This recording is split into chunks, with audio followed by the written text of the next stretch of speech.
Well, our top focus to be on right now, the United States of America has announced the deployment of additional military assets to West Asia, which includes ballistic missile defense destroyers and long-range B-52 bomber aircraft.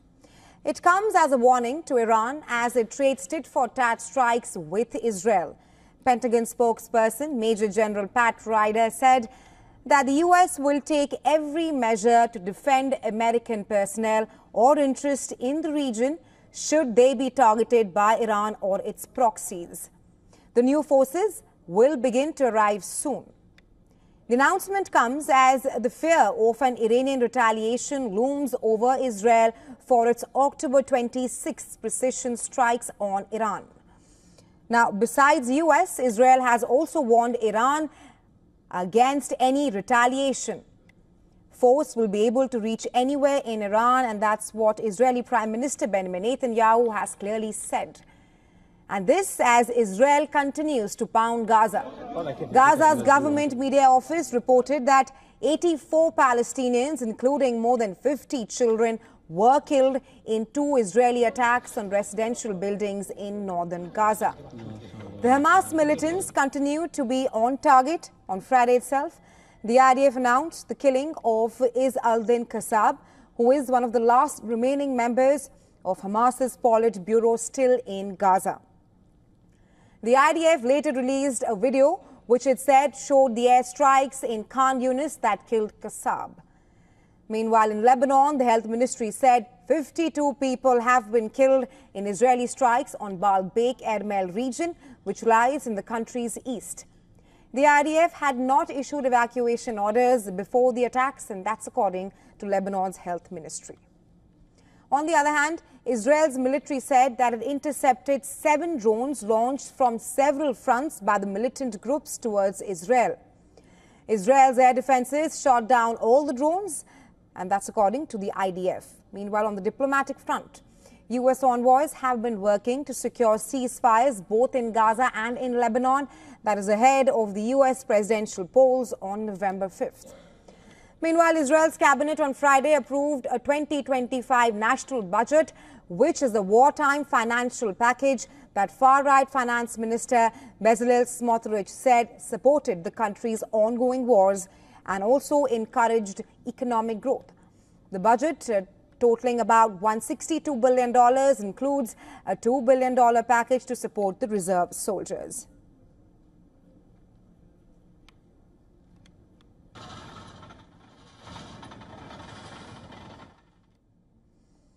And to talk more on this, our correspondent Anas Malik is joining us live from Tehran. Hi, Anas. While Iran is preparing to attack Israel before the U.S. elections, U.S. has now announced deployment of additional military assets to West Asia.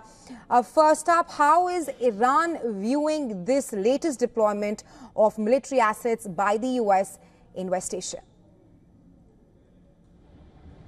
Well, there's a lot of cautiousness around it. There's a lot of skepticism with this deployment because Iran understands that these deployments are not just to quote-unquote safeguard U.S. interests in Middle East, but rather to do posturing or soft posturing to Iran as well in the case or in the event of a long haul or an assault by Iran on Israel. And that's why there's a lot of cautious optimism. In fact, Kamal Kharazai, who is the head of the Strategic Council for Foreign Relations, has said that Iran might just be looking at expanding the range of its ballistic missile program. Now, that itself is a statement that talks volumes going forward, because in case if that happens, currently Iran claims that, and it has shown in fact on the 1st of October as well, that Israel remains in its target area. But beyond that purview, in case if Iran goes for an intercontinental ballistic missile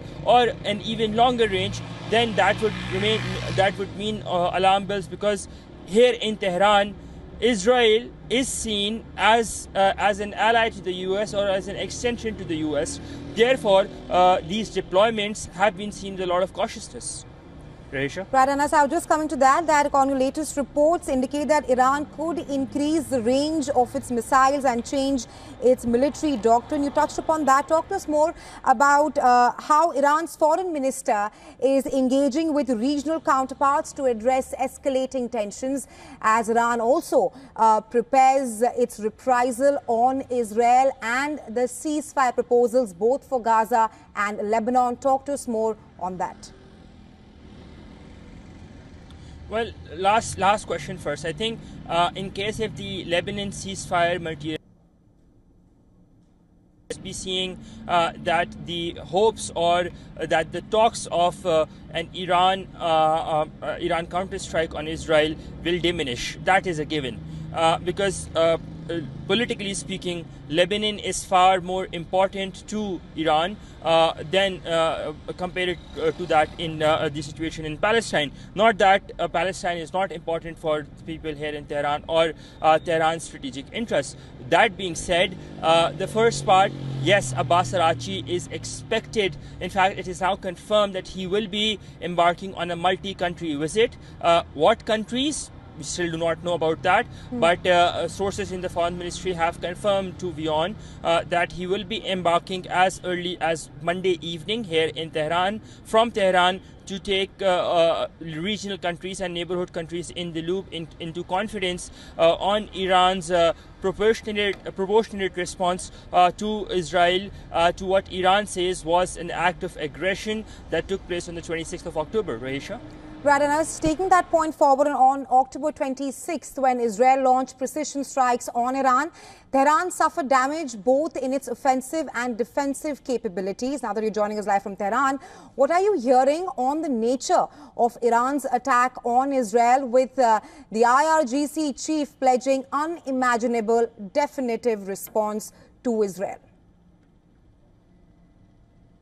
Well, we interviewed yesterday Dr. Kanani Muqaddam, who has been a former executive member of the IRGC itself, and in fact one of the founding members of the IRGC's executive council. He was there on the board for about 20 years.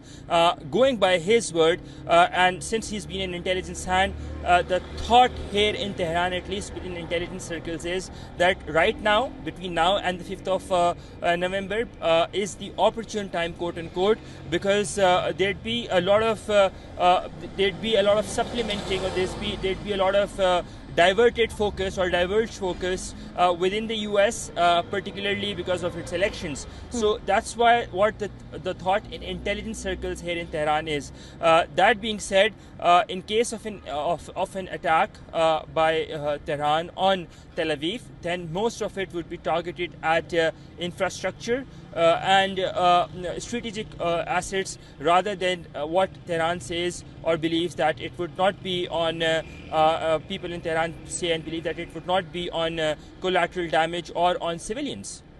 Rahisha? Right, Anas, we'll have to wait and see the nature of Iran's attack on Israel and the timing as well. But thank you for joining us on the show. That was our correspondent Anas Malik joining us live from Tehran.